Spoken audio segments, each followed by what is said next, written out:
Good afternoon, everyone. Welcome to our FY24 budget deliberations. It's June 21st, 2023. The time is 2 p.m.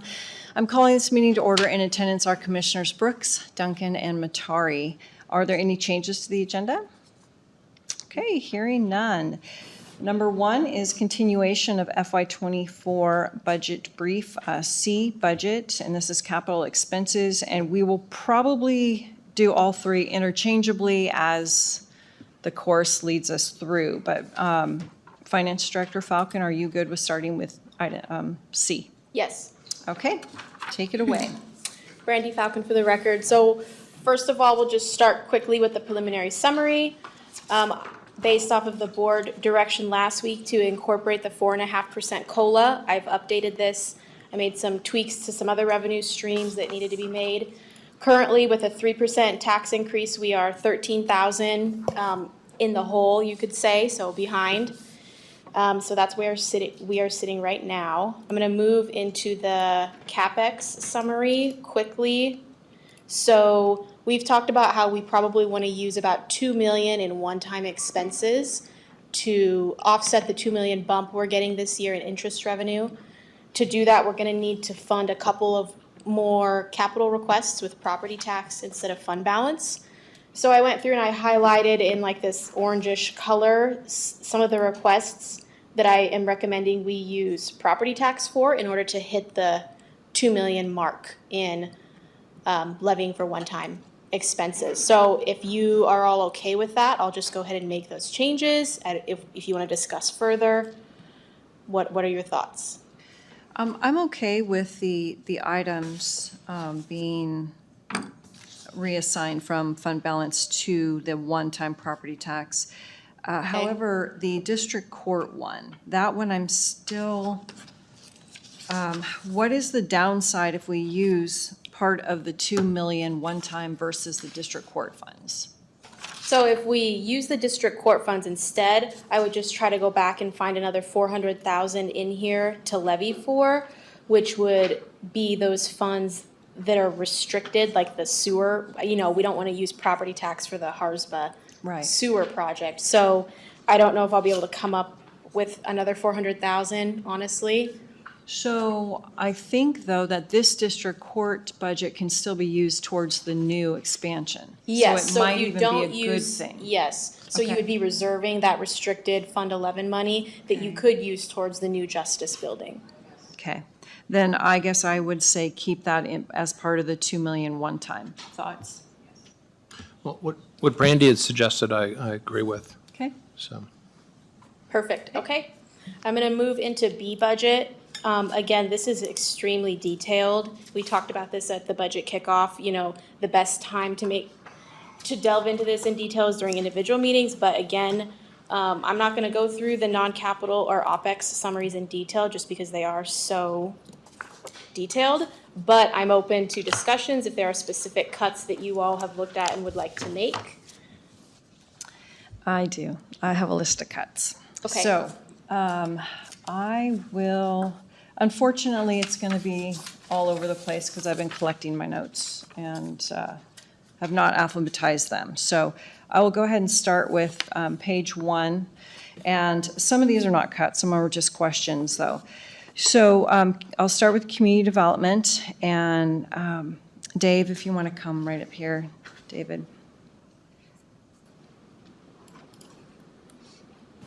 So just to get it on the record, you and I discussed a little bit about the landscape architect position that you've asked for. And then in this line item I'm looking at is a $20,000 increase in consulting for site disturbance.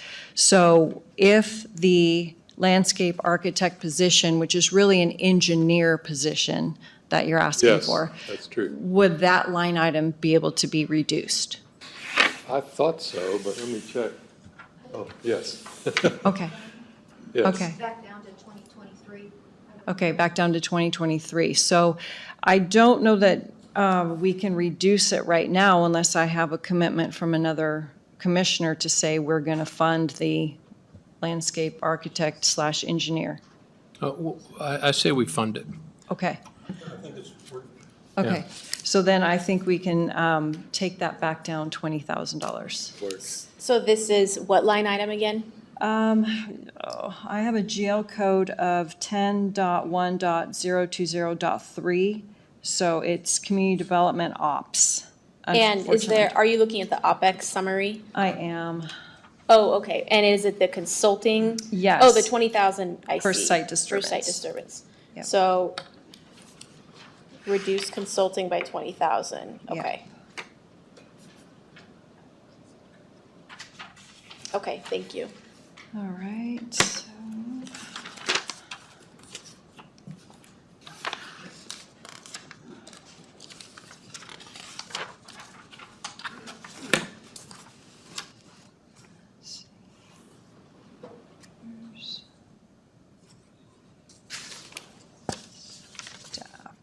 Couple 911 questions. Do we have a representative? Yes, Lieutenant. I'm finished, thank you. Thank you. Yeah. Yes, and Lieutenant Higgins is on his way up. So, thank you, Lieutenant. All right, so there are some pretty expensive chairs, so I just was curious on those. What we're looking at, 3 chairs at $2,400 each. Yeah, those chairs are designed for 24-hour a day, 7 days a week use. They have a lifetime warranty, parts are covered. We haven't bought chairs in there since I've been in there in 3 years, and they're starting to get pretty destroyed pretty quick. And so we've had to replace or repair a few of them already that we're just piecing together old chair parts to current chairs we have now, so it's time to start replacing some chairs. And they're designed for dispatch centers, that's what they're made for. And, you know, just that excessive use that's been done. Okay, will we expect to see these every year then? No, probably not, just as we need them more than anything, so. Okay, and then this is property tax funded, correct? It's not part of the 911? Yeah, that wouldn't be part of the restricted funds, no. Okay, excellent. I think that is all I have for 911. Let me just double check another page here.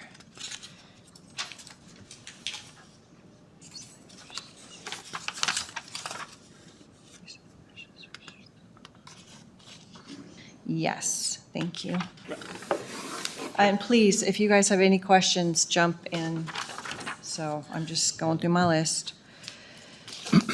I'd talked with the sheriff about some of those expenses, and I recognize the chairs are extremely expensive, but for a 24/7 type call center situation, you need to have that. Yep. No, I agree. I used to actually work dispatch, so I do. Tom? Yes. Can I put you on the hot seat for a second? So there's a line item called unexpected tools and equipment. Yes. Is there a specific thing that's used? Every year we end up having to purchase some hand tools and power tools and stuff like Okay. that. Generally, in the past, we get a lot of stuff from Evidence. We're just trying to upgrade our equipment. Okay. I think that is all I had for you. Okay, who wants to speak to patrol? Undersheriff? Oh, nope, I see Lieutenant Sifford coming up here.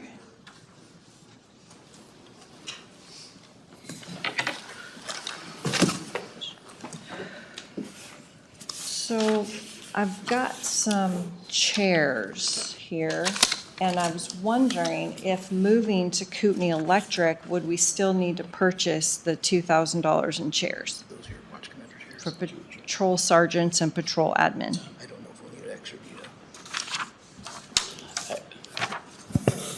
Yeah, that's a good question. If we move to Kootenai Electrics, I'd have to go out there and see what they have for chairs.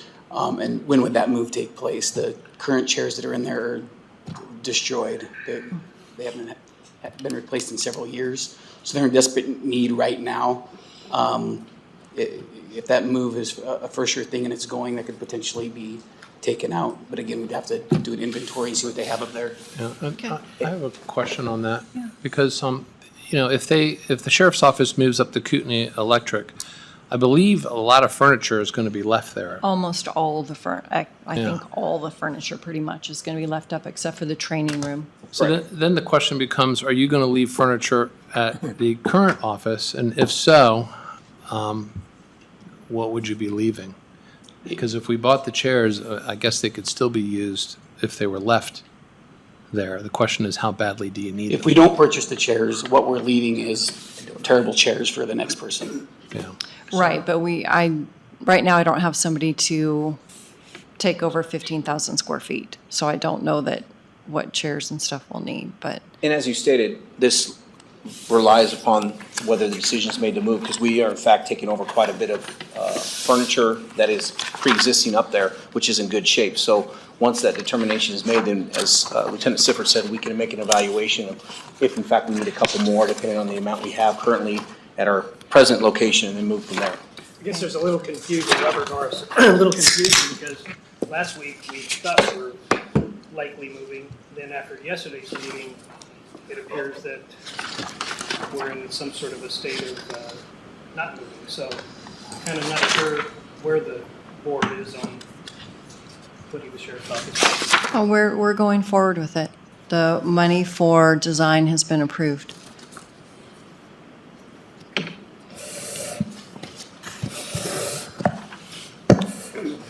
All right. Oh, a couple little more patrol things here.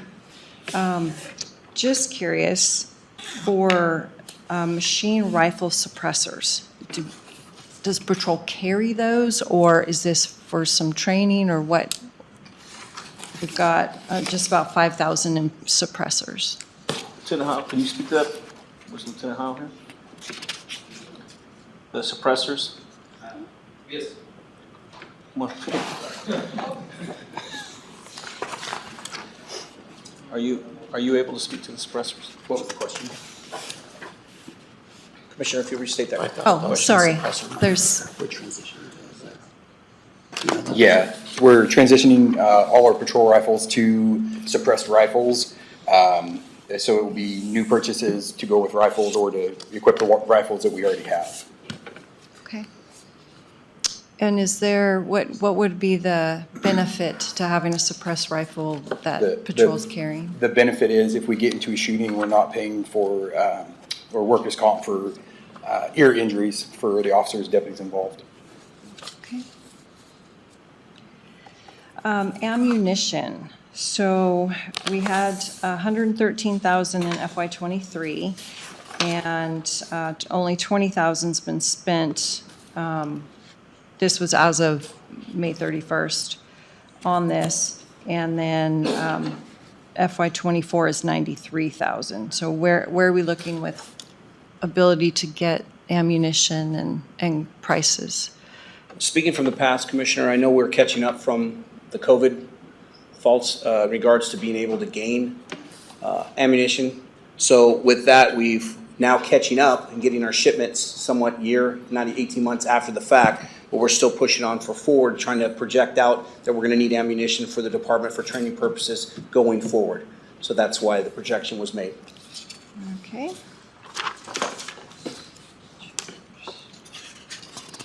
SWAT. Are you able to speak to SWAT?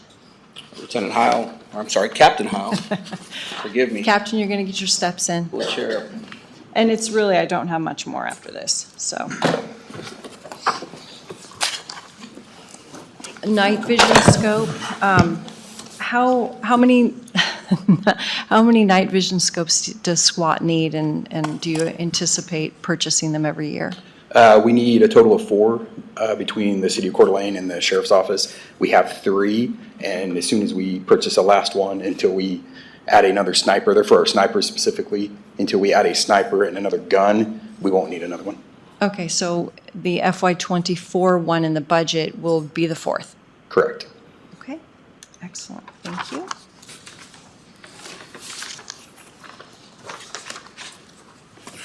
Do we get anywhere on search and rescue, the appliances? Do we know if we've, I'm sorry, say it again, Commissioner? search and rescue on the appliances? We can deal with that later. I just thought that there was going to be a little bit more research done. I believe there was discussion with Sergeant Miller last week, and I believe when Commissioner Matari asked if they were even functioning, Sergeant Miller said they were not. I don't know if there's, Right. if you specifically went further, I will have Sergeant Miller get on that. Okay. But I just know that personally, I went up there last week, and they are not operational whatsoever. We talked about donations. I guess I'm more curious as to, I've been in search and rescue, and I don't know where $25,000 in appliances. I mean, even if everything costs $2,000 each, a refrigerator, a stove, an oven, 25 just seems like really high. I will, It wasn't, what's that? it's not 25 total, it's, I think it was like 10,000 or 15 for the renovation and 10 for the appliance. Oh, the renovation. Yeah. So Gotcha. it's 25,000. Thank you. Yep. All right. Thank you very much. All right.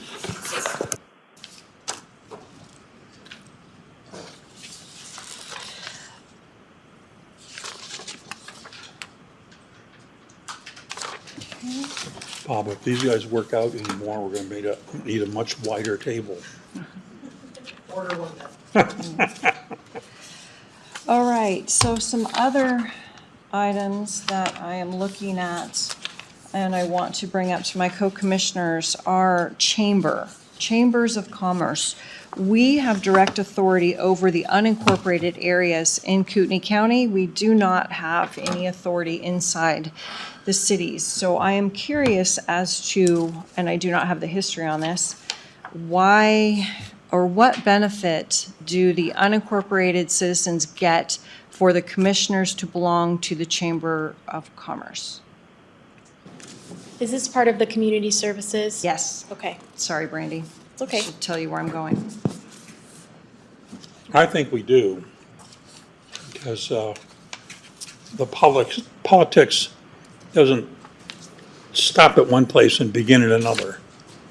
That's what happens in the cities definitely influences what happens in the rural area.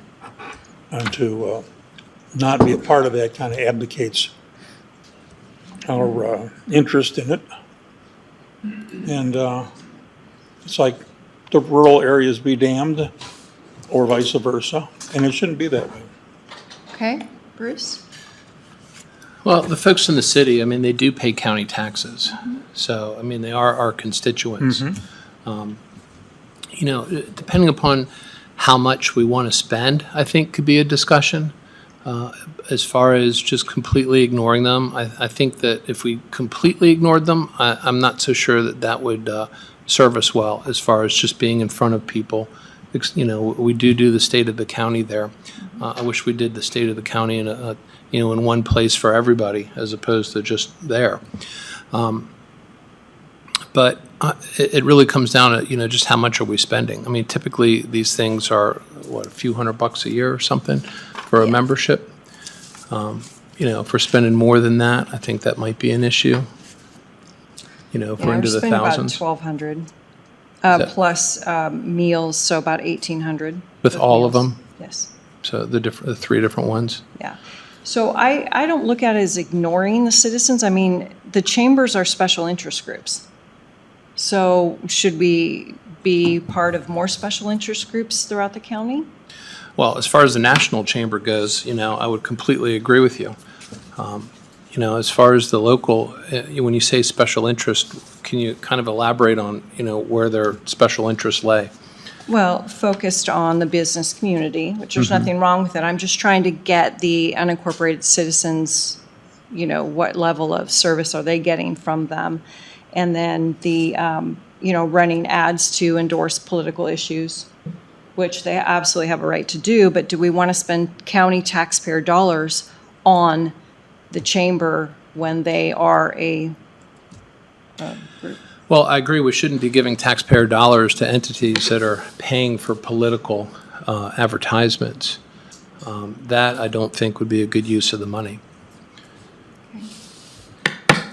You know, Bill, what are your thoughts on that? I think we should be as much, I'm a member myself individually of the Coeur d'Alene Chamber of Commerce.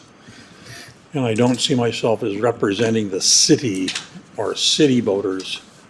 I represent all voters in the county. And I act that way when I'm involved with the chamber. And I think that's what we need to do, is be able to claim and have a legitimate claim that we are representing all voters. But what do you think about with respect to the political advertising? As a member, I get to react to that. Well, I meant with respect to the county paying for the memberships, not individual, not a personal membership. But I think that's a good thing. Okay. So I still would, I would say we could keep the money that we use to attend the events, but not be members. I don't have a problem with that. You know, if there's not a tangible benefit that we're getting as a member. Commissioners, may I address you on this? Yes, please. Oh, okay, I didn't know what you were. This is a little outside of my wheelhouse, but in your position, you serve a ceremonial role for many things. This is one of them. In my view, the entire community looks to you to be at these kinds of functions to ensure that the community is pulled together in a way that's useful. I would highly encourage you to continue to be a member of the chamber. Thank you. Thank you. Well, you make an excellent point. And, you know, I think we were kind of distinguishing between showing up to the events versus being a member for it. And I do think that we should show up to the events, and I think we should participate, certainly to the degree that they would want us to. You know, it's really just a matter of the membership and what is the benefit to us, as opposed to being a real estate agent or having your own business and having an advocate on your side. If I may, I worked for a city manager in Colorado who used to use the term of it's important to play nice in the sandbox, in this case with all of your constituents, including the cities. And I, for one, think it's important for you to be there and pay to be there because it looks like you're part of the team. Mm-hmm. Thank you. So I'm still advocating for going, and I go to all the city, state addresses, like we have the county, state of the county address. So I go to the state of the city addresses, so that's why I would still advocate for us to be there. It's just that membership piece of it. And once again, this is the chamber. We're not talking about not being friends with the city council, with, you know, having that type of relationship. So I'm just particularly looking at the, what are we getting for our money, and more importantly, what are the taxpayers getting when they don't necessarily support the same political issues that the chamber supports, so. I think we get a seat at the table, and I think that's very important. Yeah. Well, you know, my take on this all along has been, you know, the first step is we have to take care of our people. And if there's something left over, then we can look at that. And, you know, I'm not averse to the membership. I do understand what Commissioner Duncan is saying, you know, what are we actually getting for it? I think Director Callahan made a great point. And so I would prefer that we take care of the business of the county for the people that work here that we've talked about, and then whatever's left over, we can look at that and sharpen our pencils. Okay, so right now it sounds like you want to cut the membership, but keep the cost to attend the events. Yes. 2 out of 3 are leaning that way. I would prefer that we just put it very low on the list and revisit it once we get all the other cuts. So you would Put prefer to into leave place. it in and Like just- some of the okay. other items that we have put on the short list. Yeah, like on our CapEx, it says Okay. potential cut. So if you, and I have the, I do have that GL code here. That's okay. Oh, You got it? I can get it from Leanna too. Yeah, 8308. Okay, perfect.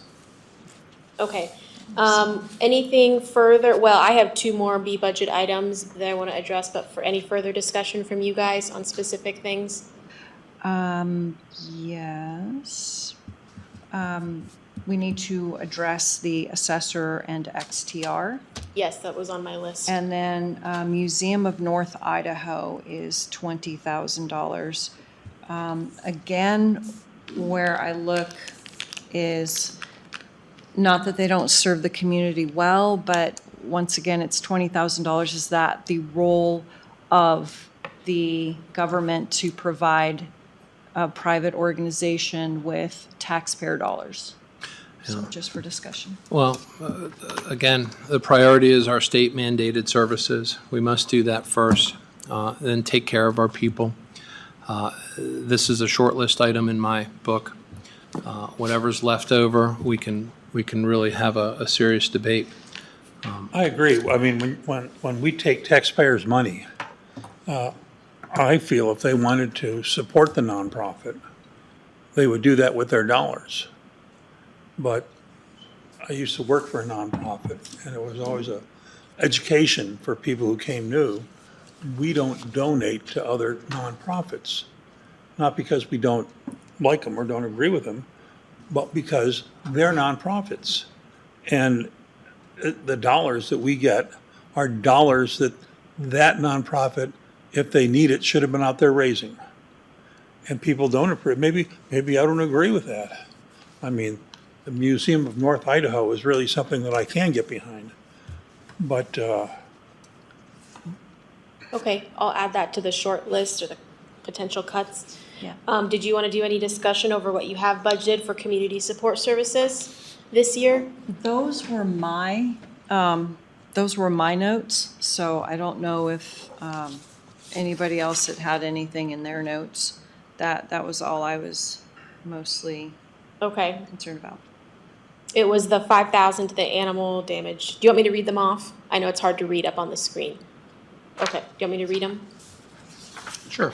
Okay, 5,000 to the Animal Damage Control Board, 20,000 to the Board of Community Garden, 500 to the Harrison Senior Center, 800 to the Hayden Senior Center, 10,000 to the Kootenai Recovery Center, 2,400 to Lake City Senior Center, 10,000 to Northern Idaho Crisis Center, 2,400 to Post Falls Senior Center, 2,000 to Rathdrum Senior Center, 3,000 to Safe Passage Women's Center, 10,000 to the Soil and Water Conservation District, 1,800 to the Spirit Lake Senior Center, 156,519 to the University of Idaho Extension, and then 1,800 to the Worley Senior Center. what does that include? Is that 4-H included in that? I believe yes. Yeah, it is. I guess, go Excuse me. ahead. How much, what's their share of that? Of the building that they're in? No. Or- If you do kind of a prorated share of what the 4-H Oh, the is dollar getting. amount? I do not know that off the top of my head. Yeah, I can don't- get with Leanna and, I don't even know if she knows that. I don't know if that was in our presentation by University No, of Idaho. I know that we have some obligation to them. Yeah. It's just a matter to what degree. So I guess I would want to talk about Soil and Water Conservation District. I think that we typically have given $6,000 and they ask for 10 every year. So I'd be willing to consider that one, but I wouldn't be able to speak specifically to, Is that considered Yes. the 6,000 or considered the 10,000? 10,000 is what they asked for, and so I would be willing to drop it down to 6 or if you want to put that on the short list of what. Is that what we they've gave gotten last every year? Yeah, I 6. believe so. Yeah, So, that doesn't even do it for me. That doesn't even do on the short list. I'd like to give them 6. you want to cut it to 6? Is there another commissioner that would want to cut it right now? Or do you just want to leave it in? I'm willing to cut it. Yeah, that's fine. Okay, so I'm going to cut that down to 6,000. Okay. Then I have an A budget item, but I'll wait till we. Okay, yeah, I have 2 more B budget items. So the assessor's request to add the 150,000 for phase 1 and 250,000 to phase 2. These would be B budget expenses, but they would be funded from his Fund 46 fund balance. I looked at their fund balance amount. They started the year with 878,000. Thus far, we've taken out 260,000 for Highland and 64,000 for their capital carry forward for the Ford Explorers. So they would have about 554,000 left, assuming they were to spend all of that. Now, if they don't spend the 260 on Highland, that would dump back into their fund balance. So I just wanted board direction on whether or not to add those to his budget, since it came in past the deadline. I think we are talking about more than just the 150. There's the 150 and the 250, Right, so that would be 400. yeah. So where are you at with that, Bruce? Well, I think the real issue is the fact that the fund balance has been depleting, and that we're looking at, I guess if the Highland comes in at the 260,000, we're looking at, what, almost zero, a little bit below, if it's all spent? Well, if they were to spend it all and then 554,000 minus 400,000, yeah, they'd only have 150,000 left. Yeah. You know, the way I kind of look at it is I don't want to be an impediment for the assessor to get his job done. And if this is what he's requesting, this is what he's requesting. But the money is not unlimited. And so it's going to be incumbent upon him to spend this money wisely to get the job done that he wants to get done with it. Because I don't see where that can be a continual ask over and over without an actual something produced out of that that's going to help get their job done. So I'm of the opinion of giving it to him for that very reason, not to impede his ability to get With the job that done. caveat, yeah. Yeah, that when the money's spent, that's it. You know, it has to, the fund balance has to be, you know, filled back up. I'm fine with that. Okay, I'll mark those down as add to the budget. And then next, Parks and Waterways, Nick Snyder had sent you all a memo. He wanted to reallocate some of his B budget expenses. It was a net budget decrease, but I still wanted it on the record to know if you all were okay with that. He was reducing a non-capital expense and reallocating it to fuel and a couple other line items instead. Yeah, so it's not actually a reduction, it's just a redistribution? It is actually a reduction because he's not redistributing the entire amount. Does that make sense? Yeah. Yeah, so it is Yes. a reduction. I'm You're fine okay with it? I'm Yep, fine with it. yep. Okay, I believe that was all the B budget items that I had. Do you have anything further you wanted to discuss? Not unless I find another note hiding somewhere. Okay, so I'm gonna go back to the personnel summary. We had left a couple of things open after our last meeting. Commissioner Duncan had asked for a calculation for a matrix for 911 and detention. I discussed further with HR and with Commissioner Duncan afterwards, and we just decided it was a significant amount of work for both our departments, so we just decided to forego that calculation for now. So my whole point being, if that's coming forward, then we have to pay attention to what we're approving this year, because we will already be at our 3% cap for next year if, with those changes. So that's my reasoning. So I'll go back to the personnel summary.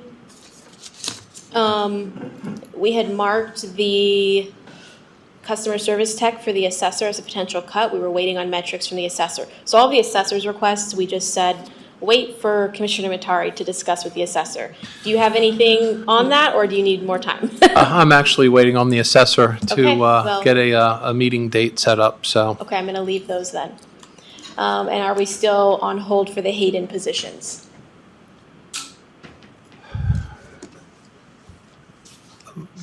My inclination is to say yes, That we're on hold? we're on hold. And we can always, I mean, if it's a matter of they fund them, we can do them mid-year. That's not an issue. I mean, Like you could cut them now and then, we could cut them now to help balance the budget, and then if Hayden comes through with that amount of money, then we do that, right? We fund is there a them. second commissioner that would want to do that, or? Well, I mean, we still have time before that final decision, and I think the discussions with Hayden are going to begin pretty soon. Okay. Yeah, so they're just still on the short list. Okay, I'll leave them there. And then we had marked all of the on-call requests as a part of a larger conversation. So is that something that you want to discuss today? Well, I can speak to the coroner. Coroner is kind of a split situation where part of the team is exempt, and I don't just mean FSLA exempt, but exempt due to their PERSI status from receiving overtime. So I would be in favor of, like we treat the prosecutor, to say the on-call pay for the exempt people and then overtime for the hourly person. So I could reallocate a portion of their request to an overtime pool and the other amount to on-call. Yeah. I'm just asking here, just because this world was a little bit new to me. Typically, when you have an exempt employee in a private sector, you don't have all these little add-ons. Correct. And so I think it's important that whatever ends up being the final, option here, that we don't open a can of worms so that somebody else says, this is, what about us? We kind of fit into that. Sure. And so the hope is that, I'm fine with what you recommend, Commissioner Duncan. It's really just, if you feel comfortable that this is going to, solve the issue and we won't have to address it again in the future, I'm good with it. Well, right now, the prosecutor and the coroner are a little bit unique as far as their role in the 24-hour service. Okay, so they're partly like that. I guess where I have issues is when you have a job description that says you will be on call and you will be paid for any time that you work during that on-call status. Why would we pay that person more to be on call when they are going to be compensated if they actually go to work? Whereas the exempt employees do not get that. Yeah. The exempt would just have to be, that. So that's kind of where I go with it. And the coroner's operation has been so lean for so long, and the exempt position is relied upon heavily for Yeah. outside 9 to 5 hours, and has an on-call component of it. Yeah, no. So that's just kind of where I am. It's just where I have heartburn is where it's in the person's job description, they get paid for when they work, because we do have those 10 departments that would fall under this. So now are we going to do it for every single department? And I would argue that the people who are on call, they have to respond. It's not like they can get away with not responding. So that's just my personal. May I respond to that? Thank you very much. And in fact, we really want to thank the Board of County Commissioners for the support that you've given us so far. I had a subjective feeling in coming in to the office that we were short-staffed, and you asked for some objective metrics, and I now have obtained those, and I'll be passing them on in an email so that you can see where we fit. But basically, and I'd like to reiterate and get back to your comment earlier, Commissioner Matari, in the taking care of our people. This request has come from our people. So, and so it's not taken lightly. What we're doing right now is we're definitely in a short-staffed position, even though that was their contract and et cetera, et cetera. Some of that motivation for extending that staff was prior to me and beyond me. But in that interim, we're going through a transitional phase where we now realize with our metrics, we're going to need in mid-year to, come back and request more staffing than we have right now. But you've been generous and kind enough to allow us to hire one part-time. So in being on call, just asking for the $2 an hour on call, right now we're at 0.5% of the whole budget. And what that does is we're going to be able to add one more staff member who can be on call on a regular basis. So in essence, for the whole year, that's adding up to $1,000 a year to carry this.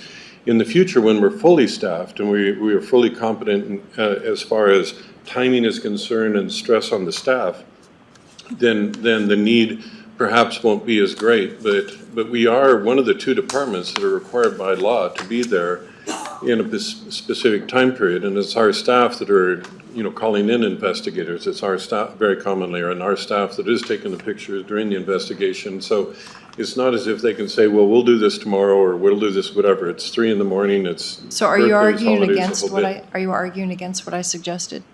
No, I'm not at all. What I'm suggesting is that I'm not sure how that's going to impact the whole staff. In other words, if we're only providing it for some and not the whole, I mean, what we're requesting is functionally, $1,000 a year for each of our current staff members. And so I don't know how that plays out, but I just wanted to let you know that this is coming from the staff, and Sure. it just makes that burden easier.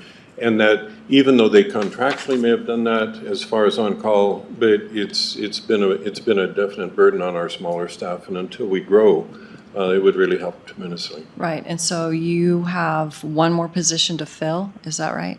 A part-time. A part-time, but what we've realized in coming in, I had a subjective, but now our metrics show that we're gonna need to come back mid-year because our metrics show that we need more than we have asked for. So if You'll I'd need have more known- than just the part-time person. Right, We definitely need another full-time person. right. Okay. And so, for example, Ada is 3 times our population, but 6 times the budget. Sure. And so, I mean, in other words, and one of the places that we save the county tremendous money is that, for example, with the death investigations in both Ada and county, that their percent of investigations are 28% and 23% respectively, but ours are 9%. And which cuts down costs tremendously because of the experience of the staff. They know in detail where they, no, we don't need to investigate this one, this is straightforward, but it's all based on their experience. So we want to protect that staff, so. So I would also suggest that if you know you're going to need a position mid-year, that you ask for it now and we fund it at 50%. Oh, thank you very much. That's new So to us. if I have another We're new to the position and we need this, but we've got the metrics to support that. Right. Okay. I'm a little confused. I just Sure. never been involved in your end of the business So- or in law enforcement's end of the business. And when you come upon a death and there's evidence, do you collect the evidence or do you call the sheriff's office? Sorry, Mayor. Go ahead. Lynn Acevedo for the coroner's office. So typically what will happen is if we get called to a scene, law enforcement's gonna collect that evidence. However, we do everything in conjunction with law enforcement, whether it's the sheriff's department, Post Falls, Coeur d'Alene, ISP, whichever. We are trained in the same courses that law enforcement is trained in though. So that's evidence collection, photography, blood spatter, we're looking at the same things the same way, basically. So sometimes what they don't see and we see, or what we see or what don't see and they see, it's a symbiotic relationship. We have to work together. So yes, we collect together, I guess is the word I want to say. Oftentimes when we go out to scenes, sometimes our decision is what makes detectives come out also. So it's just a precursor both ways, just. Because detectives don't routinely come out to every scene. And so that's why the importance of this staff. The staff is being more and more recognized, our office is being more and more recognized around the state as being a solid office to be looked to. In fact, our accreditation application, other large counties are now asking us if we can help teach them how to go through the process. So we're being recognized as one that's forthcoming and a lot of expertise here that we want to protect. The on-call pay part of it, and I get what you're saying is that it's a job that we've all taken on. In order to, I guess, incentivize my part-time people who are in 19 and a half hours, they do great, and we do comp them out considerably. Again, it's just they don't get paid holiday pays. They don't get benefits. They don't get anything else, but they work those days. They work those days just the same as any other day. And then they get comped out for however long. That again stresses myself and my full-time staff, Joanne, because then we have to pick up all of their work because they can't be in the office to do their follow-up, to do their paperwork, to do their investigation with doctors or Spokane or anything else. It's just kind of left to us. That's a little bit separate than on-call pay though, because they're maxed out on hours period, but Correct. that's part of the exempt staff that I'm talking about. They are exempt from overtime. Right. Yeah, so that's where I say that would fit in the exempt Into the versus exempt, okay. non-exempt, Okay, yes. so you're saying they would qualify for the on-call? Am I Yes, understanding? yes, Okay. because they are exempt from overtime, Okay, right. yeah. Okay, so I'm gonna mark that down as an approved and split the dollar amount between overtime and on-call pay. Okay, so what about the on-call for detectives and prosecutor? So prosecutors, that exempt Exempt, okay. situation. And then, of course, I've said this for 4 years, that detectives get $2.25 an hour extra, and they get overtime for when they go out. So we've got, like I said, those other departments that would not be being treated the same as detectives, so. Commissioner, if I may be heard on that matter, Again, if it's okay? Yeah. Under Sheriff Brett Nelson for the record. Little research, the stipend that you speak to in regards to our detectives receiving $2.25 an hour, that was first sought after by a predecessor of mine under Sheriff Tad Leach. The $2.25 that was sought after was for caseload management and to offset the cost for them purchasing their own uniforms. With that $2.25, they actually receive $1.75 because 50-cent differential pay is taken from them. So it's actually $1.75 to go to the Detective Bureau. That being said, our detectives are on call for a week of a period, or a 7-day period.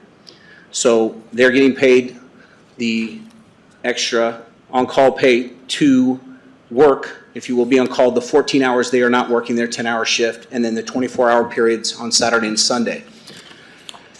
In going back to previous discussion last year, this isn't a KCSO, this isn't a Kootenai County, this isn't a West Coast, this is a standard across law enforcement as a whole.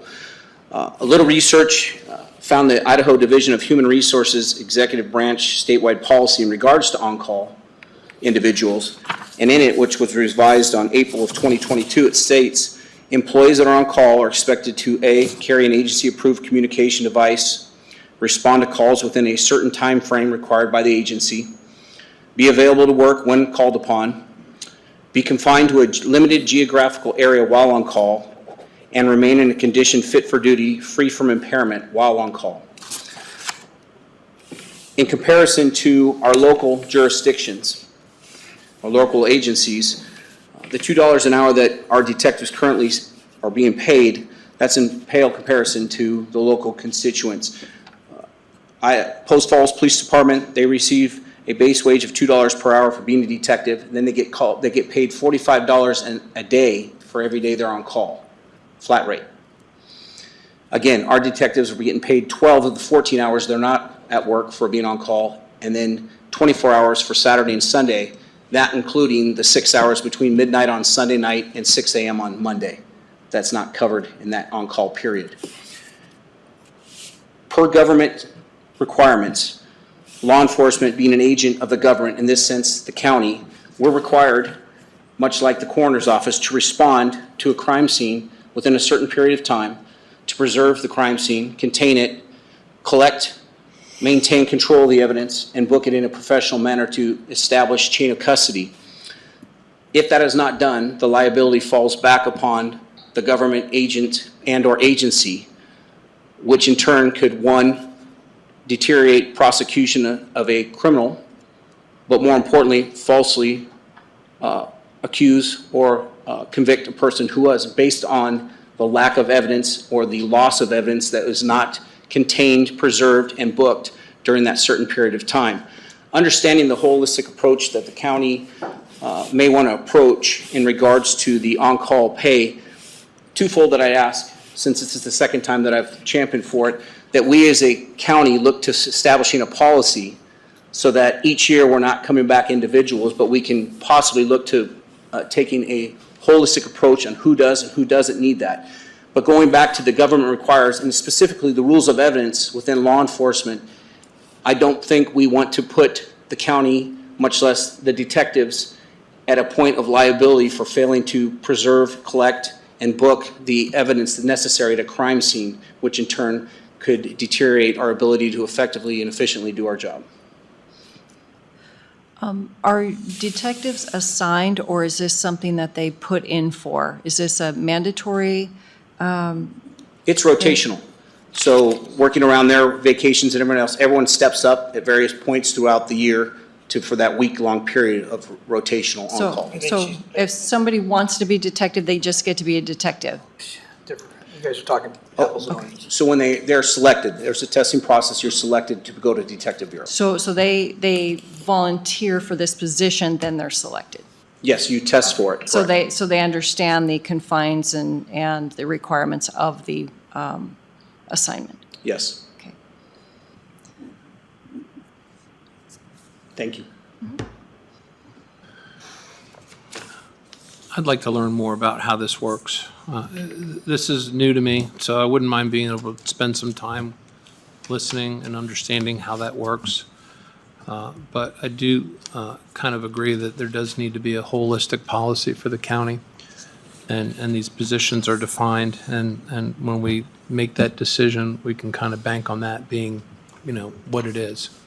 If you, Robert Norris, if you don't allow our detectives the ability to have on-call pay, then you're going against every other agency here in the Pacific Northwest. And we put conditions on these detectives when they're on call. You can't do this, you can't do that, you can't do this, you can't do that. We're putting conditions on them. So I would ask that you strongly consider giving the on-call pay, allowing on-call pay for detectives. I have no problem with that. I think that's the right thing to do. I know how hard these people work, just like anybody else in the county. They do their job. And some jobs require a lot more outside your normal 9 to 5, 8 to 5 duty hours. And I know being in healthcare, a lot of my friends being physicians, guy's on call. But he goes to the Christmas party, even though he's off, and he can't have a sip of wine. And I said, but you're not going to be drunk. Go ahead and have a sip. He said, look, if I go in and operate on somebody and someone says I could smell alcohol on Dr. Smith's breath, that's enough to get us sued.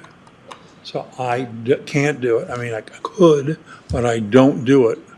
And I think our detectives are every bit as professional as physicians when they're dealing with this stuff.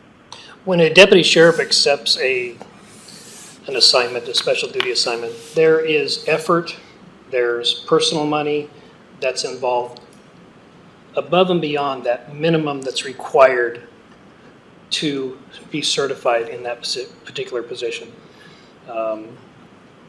So this is crucial, it's necessary to do this so we remain competitive with other agencies in the Pacific Northwest. To give here and take away here, every other agency does it. There's agencies that don't give other county departments on-call pay. And we can be prepared to talk about that in the future if you'd like. Well, I know we talked about this briefly, and there is some merit to what Commissioner Brooks said. I agree with that if you're giving something up to be on call, that is part of your job, and typically getting compensated for that is not unusual. But I would like to just chat with you offline, just so I could see what that list is and understand it a little better, so. Okay, Thank so I'm you. gonna leave it in the budget for now, pending, some research and discussion. What about the request from AMP? It's a no cost, but it's call-out comp time. That's still part of the whole package. Okay, so, do you want me to be doing anything in between meetings, or do you just want me to come back to each meeting and say, have you made a decision yet? I think that's reasonable. I want to Yeah. make sure that if I'm supposed to be Okay. doing something to help you arrive at a decision, or, Yeah. so the AMP thing I'll just let lie for now? Okay, and then Commissioner Duncan was gonna discuss with HR about the Maintenance the position. maintenance position. Keep it. Keep it, Yep. so approve the regrade? Yep. Okay, and Commissioners Matari and Brooks are okay with that? Okay, I'm gonna mark that as approved then, and then the requests for the regrades for RMO, we had marked down as waiting on clarification on the grants process. So I think we're gonna leave those for now as waiting on new Yes. grants process still. Yes. And then the request from OEM to regrade their person, we had marked as, again, wait on clarification on grants process. I did want to explain a little bit further. This position, this department is primarily grant funded, so this person is, they're asking to regrade it based on the work they're doing on their department's grants and monitoring grants that they are giving through to other agencies. I just wanted to give a little more context. Is this a request you still want to keep on hold? Have you given any more thought to it? I was thinking we could address that with the RMO. Yes. Okay, so I'll leave it on hold then. Yeah. Okay. I think that I addressed everything I had on my list today. There was one last item on the assessor I wanted to mention. So their $10,000 for team building, it was in their, they had entered it in their budget, and my office has a report saved. We ran a report and we can see that it was in there. And then at some point, we had to move the budget back down to them to make a correction on something else, and when it came back, it was gone. So since I saw that they did have it in their budget before the deadline, I did add it back in for them, the $10,000 for team building, but I just wanted to make you aware, if you're okay with that. If they want to remove it, then sure, let's remove it. Well, I had asked them and they said that it wasn't meant to be removed, so I put it back in for them. Oh, okay. So, Because it had been submitted ahead of the deadline originally, and somehow it got removed. I think Ben maybe. That was just an error on It their was part. just, yeah, That's what it sounds like. so, I'll be here if you do have any questions. Okay. all right, anything else that you wanted to discuss? Wow, 3 minutes. This is excellent. Great job. Yeah, my only thing is I probably, with some of the stuff that we want to do, and I'll work with the co-commissioners here, that we may not have answers by June 27th. And if that's the case, we may bump that meeting a week or so, or cancel it altogether, just depending on what things look like. And then July 14th will be our next meeting, but Okay, you okay with that? Yeah, you're talking about the personnel stuff, or? Yeah, because Okay. next Tuesday, we have some decisions we'll be making, and so I don't know that we'll be lined up enough to do it, to do that 3 o'clock meeting that day to make decisions. so. Okay, I will at least have updated numbers to present to you. I still have to do the calculation to give steps on the new sworn matrix. I've calculated to put them all on the new matrix, but I have not calculated the 26 people who are actually eligible to get a step on their anniversary date. I did clarify that with the sheriff's office, so I need to calculate giving those people their step on their anniversary date in FY24. And we're still waiting for metrics, not metrics, that's the wrong thing. We're still waiting for you to work with the sheriff on that too, right? There was. Like the requirements to get a step. Yeah, Yeah, I believe that the sheriff's office is putting something together. Yes, they saying are. a deputy has to Yep. meet certain metrics, Yep. yes. okay. Then the other thing is, do we want to include the revenue from the hearing that's going to take place tomorrow for community development? Because that would give us a better idea of where we're Yes, at. if those fee increases pass, then I will go in and increase their budgeted revenues in accordance with the increased fee amounts. So. I think we should include them. Okay, so I probably would go a little bit low, maybe, because I don't know if things are trending even or going down, but I probably wouldn't go the full 1.5 million, probably. Yeah, be 1.5 is low anyways. Oh. Compared to, I was projecting closer to 1.6 or 7. Okay, So, well, there's that 200,000 we talked about with the, that's a separate issue, though, that we want to have that cushion when we go in to publish. So, yeah, I will have more updated numbers by the time I can calculate the rest of the stuff for the sheriff and make all the cuts that we talked about today. okay, 1.3, she's saying 1.5 is low, but I just want to be conservative. Increase in community development's revenues. Uh-huh. I felt that 1.5 was a good starting point. Yeah, well, things are probably going to be a little bit slower next year too, so. You want me to bump it down to 1.3? Well, I have to even look at the fee schedule that gets passed. I can't even Right, commit 'cause to a number there's before I just look at that, yeah. The few things that will probably not lower, that's the wrong word, but the few things that will probably keep the same as last probably will not be that high of a Increase? $200,000. We're not going to lose that much in revenue. So I would probably be more comfortable with 1.3 or 1.4. Okay. 1.3 is fine. I'll look at whatever fees get passed and go from Okay. there. Okay. You're skating in under the wire. It's going to be quick. Okay. Got some updated information this morning from Captain Heil on that transport vehicle that they were talking about and everything. That would be replacing a vehicle currently, and the updated information, that vehicle already has 125,000 miles on it.